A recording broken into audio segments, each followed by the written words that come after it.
Hello and welcome to Fantasy Writing for Barbarians. I'm John Negroni. I am a published fantasy author. I'm also a professional writer and editor for the last 10 years. And I also happen to be a film critic, or I've been doing film criticism for a long time, actually longer than I've been a fiction author. So I thought it'd be fun to maybe merge my two favorite worlds, that is film critique and writing fantasy, and bring that all full circle with a discussion around James Gunn's Superman. You've probably heard about this movie. It's been everywhere. It's probably going to make tons and tons of money. It already has. And I enjoy this movie quite a bit. And I think there are some awesome lessons that we as fantasy writers can learn from the way that James Gunn does his films. I'm going to focus on Superman, but a lot of this stuff applies to his other movies, including Guardians of the Galaxy, all three of those, and also Super and the Suicide Squad. I don't know about Peacemaker. I'd have to rewatch that one, but you get the idea. So let's get into it. Honestly, I think the thing about superhero fiction in novel form, it actually is way less popular than you would think.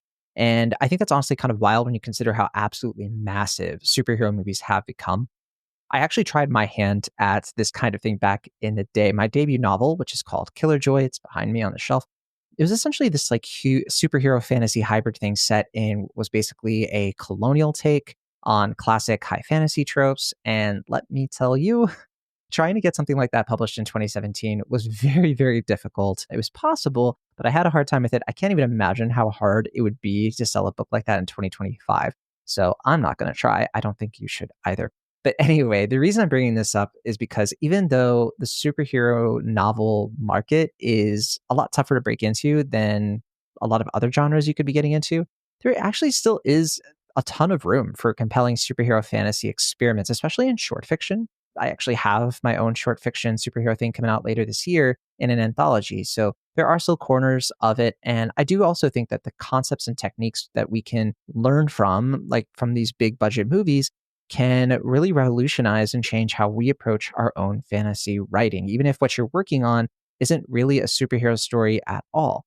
In fact, I know a lot of you who listen to the podcast or watch us here on YouTube, a lot of you like to use anime as your inspiration. So if you're writing something that is kind of similar to popular anime that includes Jujutsu Kaisen or Solo Leveling, where you have these very overpowered characters running around in modern environments with like these complex magic systems and lore, I think the principles are mostly the same. And James Gunn's Superman is honestly a great example of how good screenwriting can be dissected for some nice little kryptonite nuggets of wisdom, if you will. So moving right along, I've broken it down to about 10 lessons I think you can learn about writing fantasy from watching James Gunn's Superman. Let's get right into it. So number one is the godlike character problem. This is probably the most obvious thing people will think of when they take a look at how James Gunn was able to pull the movie off. Because the central challenge he absolutely had to nail was how to take a character who is essentially a god walking among mortals and make him, I mean, not just relatable, but genuinely compelling to everyday people. Because let's be honest, Superman's power set is basically yes, he can do pretty much anything that the plot requires him to do, which should, in theory, make him a very boring character. So Gunn's techniques for solving this very difficult problem that a lot of people struggle with in this space, he does a lot of storytelling alchemy that I think any fantasy writer can adapt for their own work. I've been critiqued on stuff I've worked on where it's felt like my main character was too good at things and didn't struggle enough. So where does that really come from? Well, whether you're writing about a character who can, like in Superman's case, punch an entire planet, or a wizard who can reshape reality with their spells, the fundamental challenge that you have to face is the same. Making godlike power feel more human. And, by human, I'm not being literal because Superman's obviously an alien, but you get the idea.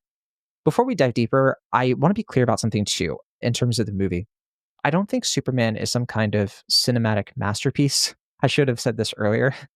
I think anyone who's been critiquing films longer than I have, I can tell you this movie doesn't really break new ground in a lot of ways, even in its own genre. I liked it a lot, but here's the thing.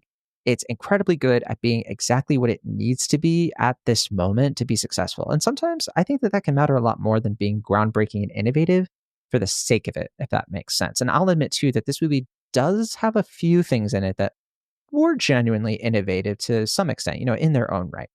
So, anyway, that aside, I want to point out that comic book narratives too usually get a lot of leeway from fans because we've collectively agreed that we don't really mind convoluted plots and endless MacGuffins as long as you nail the specific feeling we're looking for. And with Superman, that feeling is usually hope, right? In many of the comic books and movies and such, hope can be very cheesy. It can be sappy and earnest, but that's what a lot of people want from Superman.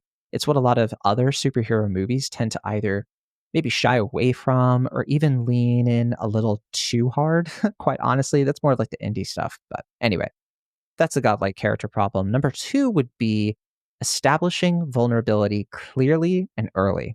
This is super, super important, especially for any kind of Superman or Superman adjacent narrative. Very first thing that we see Superman do in this new movie is lose. And he doesn't just lose, he gets absolutely wrecked. He gets beaten bloody. He has to retreat to his fortress of solitude with his dog's tail between his legs. It's a weird visual. It sounded weird as I was saying it. But anyway, this to me is storytelling genius because it immediately establishes that this supposedly invincible character can be hurt, right? He can fail. He can't just brute strength his way out of every single problem. And if you are writing a fantasy story with an overpowered character like this, they don't have to necessarily get physically beaten up in the opening scene. Like, you don't have to copy what Gunn is doing here, but they do need to fail at something that matters to them. So maybe, for example, your reality warping mage who can do all kinds of cool stuff. They can reshape mountains or whatever, but they can't figure out how to talk to the person they have a crush on, right? Maybe your legendary warrior, whoever, can defeat entire armies, but is completely helpless when faced with their own traumatic memories. Even in Superman, you have him, able to fight off this big monster at one point. It's super easy for him. It's just a matter of trying to beat the monster without killing the monster. But then when he has to go toe to toe with Lois Lane in this kind of interrogation scene, he loses his temper. He can't handle it. He's emotionally weak in certain key ways that tie into what the movie is trying to say thematically, right? So the key is that the vulnerability itself has to be real and it has to matter to the story you're telling. Gunn starts by showing us that yes, Superman can be physically hurt. And then he follows that up by showing us that Superman can doubt himself. And that's even more hurtful. He can question whether he's actually helping people or making things worse. He can struggle with the weight of responsibility in ways that feel genuinely relatable. And these aren't easy answers. That's kind of what makes the movie kind of fun to talk about. That's why you're going to see tons of different takes about the movie online, because it's a fun movie to discuss. And your writing can be similar. If you bring up interesting questions and make them difficult to answer, people will debate them. And you can have a fandom, if you will, to debate your story. And that's a sign of a good story, in my opinion. Number 3 would be making sure your character motivations match the character behavior. This sounds obvious, but you would be amazed at how many stories completely fumble this basic principle. I know because I have edited them. In Gunn Superman, which is such a great example, every single action the character takes, and that's Clark Kent, Kal-El, Superman, etc. Every single action he takes flows naturally from his established motivations and his personality. So he's not Superman just because the plot needs him to be Superman. He is Superman because that is who he fundamentally is as a person. So when Superman saves people, we know why he's doing it because he literally cannot stand by and watch suffering happen when he has the power to stop it. And when he makes mistakes, they're mistakes that this specific character with his specific psychology and worldview would actually make. And as a result, we naturally empathize and we root for this character because we have a way into his mindset. Even if we would not make the same decisions, he would. So for your fantasy writing, this means you need to dig a little deeper than just, my character is powerful because magic system makes them that way, right? Why do they use their power the way they do? That's the question you should be answering. What drives them? What are they afraid of? How do their deepest fears and desires shape the way they interact with the world? Once you better answer these questions, you can start to see more living, breathing energy and characters in your draft, starting with the main character, which is always very, very important. Number 4, the hero's journey should have thoughtful twists, if that's what you're going for. So I think Gunn does such a good job following the classic hero's journey structure, but still being smart enough to subvert it in ways I think are meaningful. Superman already knows how to be a superhero at the beginning of this movie. He's already trying to be a hero. He's just not very good at it all the time yet. So we skip the sort of reluctant hero that we would typically get in origin story, like the first Sam Raimi Spider-Man, for example. And instead, we kind of just jump into something more similar to Sam Raimi's Spider-Man 2, where the journey isn't about becoming Superman. It's about learning how to be the right kind of Superman for the world he actually lives in. I think this is kind of an underrated but crucial thing for fantasy writers because it shows you how to use familiar narrative structures you're learning online from places like this podcast while still finding ways to surprise your readers with your own personal touch, your author's voice, because people know the hero's journey inside and out. Even if they can't define it or have never heard the term, they consume media. They've been consuming media their whole lives. They they subconsciously have been influenced by these storytelling formulas, which means they expect certain beats to happen. But if you can deliver those beats while also challenging expectations, you can create this beautiful tension between comfort and surprise. I get it. It's easier said than done. But if you can figure this thing out, you can unlock a true treasure chest for your storytelling and how it can be something that people come back to because they feel like they are going to get something from you that's familiar in a lot of ways, but also fresh in a lot of ways. And that's something that people want from their movies too. Why is Superman making so much money? It's not just that people know that Superman is this iconic character. It's because it's a familiar kind of thing. People know Superman, but it looks fresh. It looks like a different take on Superman. It looks like it's going to challenge what's come before when it relates to Superman. So people are like, oh yeah, I want to see that. I want to see what that change is. Why was Top Gun Maverick the most popular movie of 2022 or wherever? I think it was 2022. It was because, yeah, it was a sequel to Top Gun, but people heard that it was Top Gun, but like in a modern twist that was done really well. And there was something both familiar and fresh about it. So there you go. Number 5, trying to follow one of the most important rules of storytelling is understanding the importance of therefore, right? I wish I could explain this more succinctly. You could even just say following the Trey Parker and Matt Stone rule. This might be something you've come across on all kinds of videos about writing in general. And I think that Gunn has always done this sort of thing well, from, again, this movie to Guardians of the Galaxy and so on. And the South Park creators, that's Trey Parker and Matt Stone, their rule for good storytelling is that the storytelling beats should be connected by therefore and but rather than and then. So what that means is that things in their stories don't just happen because the plot requires them to happen. Kind of like what I was talking about before. They happen because the previous thing that happened makes this thing inevitable. Hence, therefore. So for example, Lex Luthor, his plan in this movie is beautifully constructed. It follows every step follows logically from the previous step. As a villain, he has these specific, understandable motivations that drive specific, logical actions that create specific, escalating problems for Superman to solve. This, to me, is storytelling discipline at its finest, and it's something that every fantasy writer should internalize. Every scene should flow naturally from the scene before it. Every character action should feel inevitable given what we know about the character.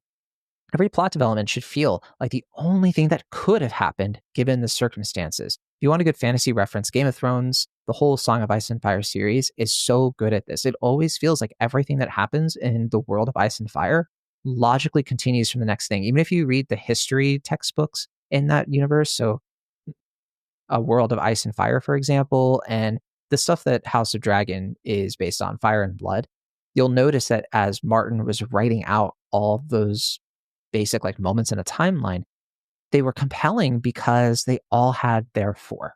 Every single thing laddered into the next thing. You didn't have and then, right? There was always something. There was always some kind of cause and effect. If there was an and then, it was super rare. So I shouldn't say it absolutely, but there you go. So number 6, and this one's close to my heart. Humor.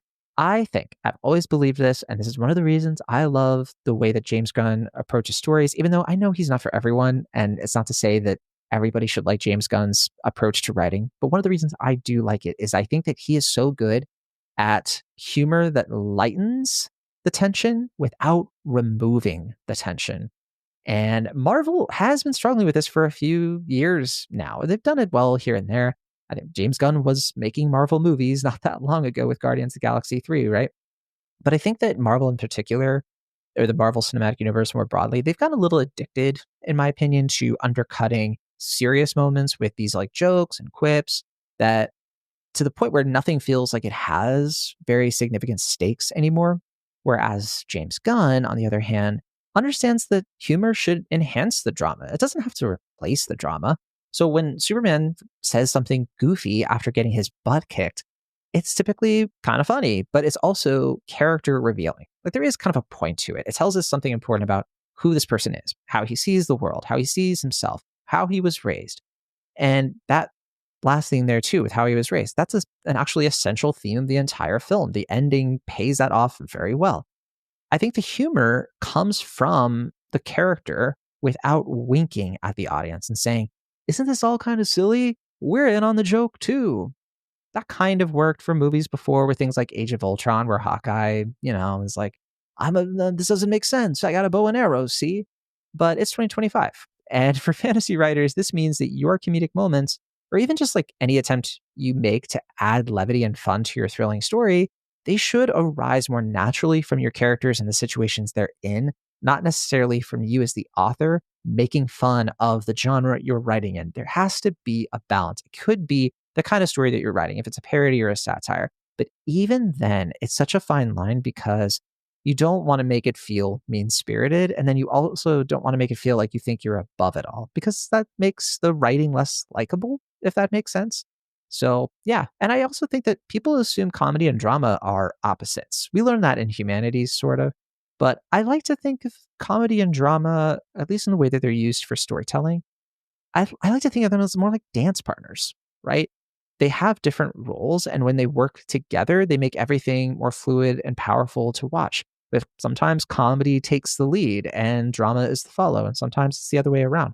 And I think a good story typically is more consistent with that, where it feels like it is one or the other, or it is consistently drama first, comedy second, or the other way around.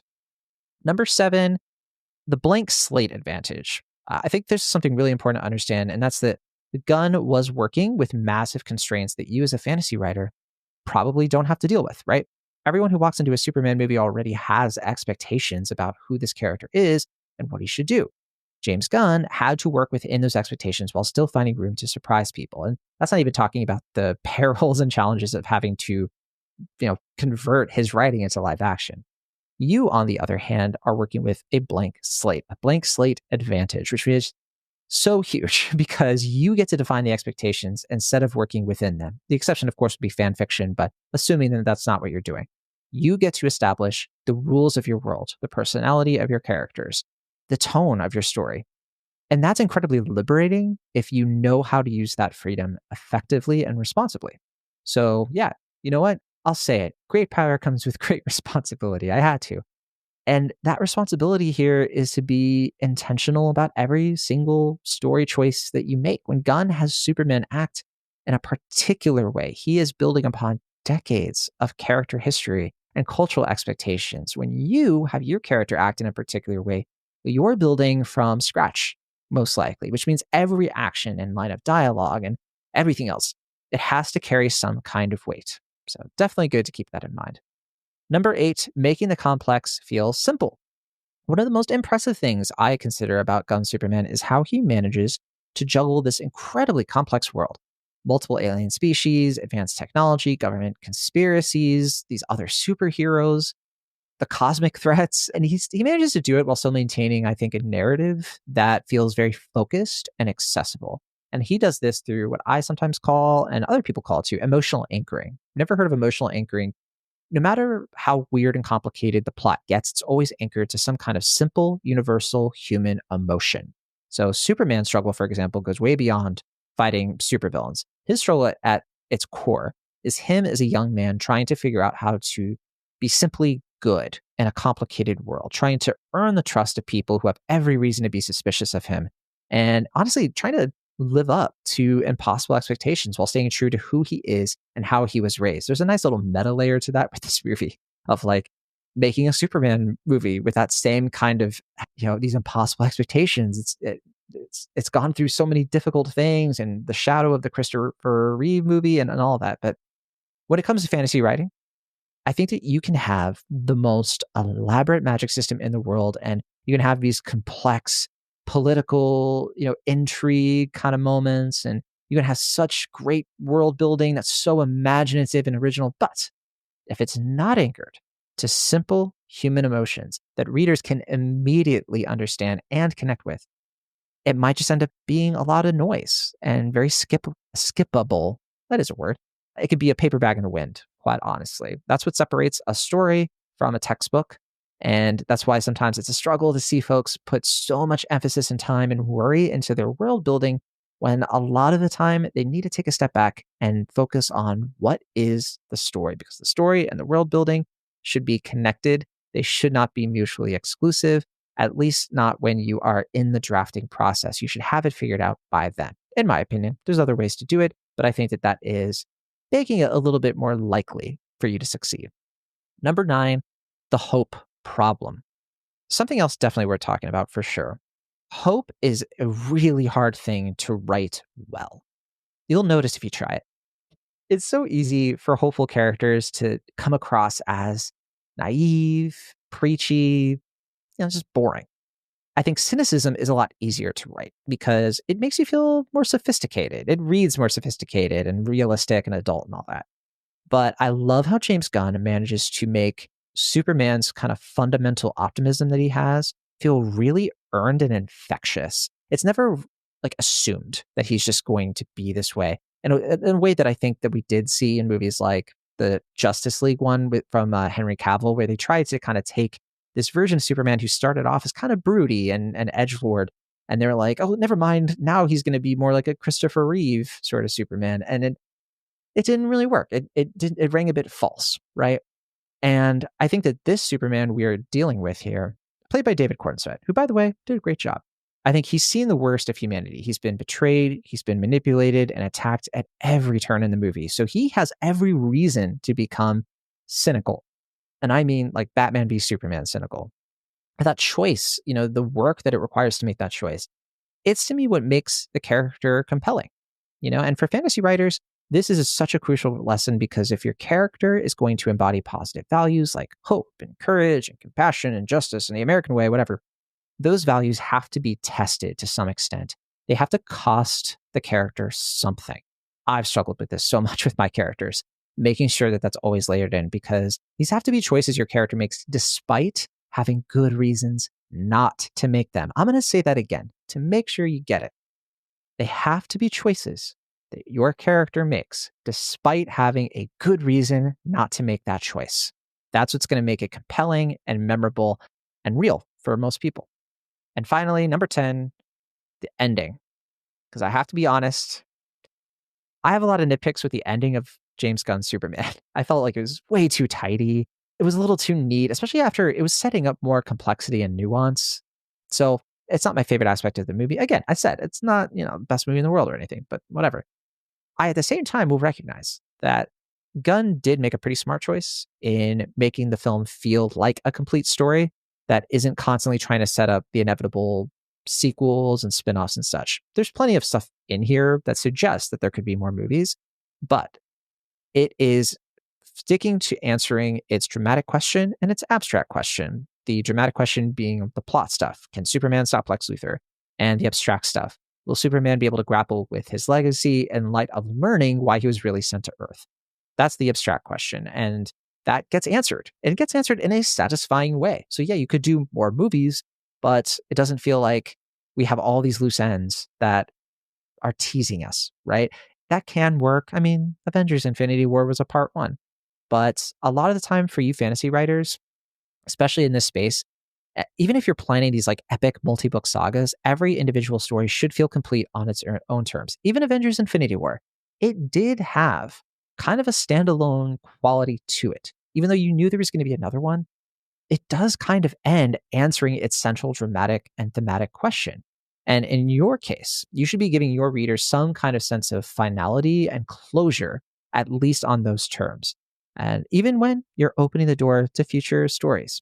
So, okay, I just gave you a ton of information. I'm going to try to sum it up and condense it to the key stuff. So, what can you actually take from all this? How can you apply it to your fantasy writing? I'm going to break down the most practical of the practical. So, first, make your powerful characters vulnerable in ways that matter to your story. So important, please do it. In addition to the physical weaknesses, give them emotional blind spots and moral dilemmas and definitely impossible choices. Second, please ground your fantastical elements in recognizable human emotions. No matter how weird your world gets, readers have to get those emotional anchors too, the ones that they can grab onto and hold on to for dear life. Third, earn your character's positive qualities through conflict and choice. Don't just tell us your character is brave or kind or hopeful. Show us how they can be choosing to be brave or kind and hopeful when it'd be easier not to be. So this is kind of the save the cat thing. Very obvious and a bit cliche, but still true. Fourth, use humor that comes from character and situation. Try to avoid making fun of your own story. Comedy should enhance the drama and tension, not chip away at it, right? And finally, remember that every choice you make as a writer should serve the story you are trying to tell. James Gunn didn't include every single cool Superman thing he could think of. He included the Superman things that served the specific story he was telling about hope and responsibility, finding your place in a morally bankrupt world, and all of that. I think the best part about all of this is that these techniques work whether you're writing about godlike superheroes or even kitchen sink realism and anything else in between. Good storytelling is good storytelling, and James Gunn's Superman, in my opinion, is exactly that. It's good and it's basic, but I think in the right ways. It can really show you places where his strengths apply so well to applying your own author's voice into whatever weird, wonderful, unique worlds that you come up with. Now, consider taking a break from watching YouTube essays or listening to this podcast and go write something of your own for a few minutes. You might like it, especially if you have some overpowered characters waiting for you. And thanks, as always, for checking this podcast out. Be sure to subscribe on YouTube or your podcast app of choice if you're listening. Leave a comment if you think I missed anything or would want to elaborate more on. And for now, be sure to keep on writing if that's what you feel like doing.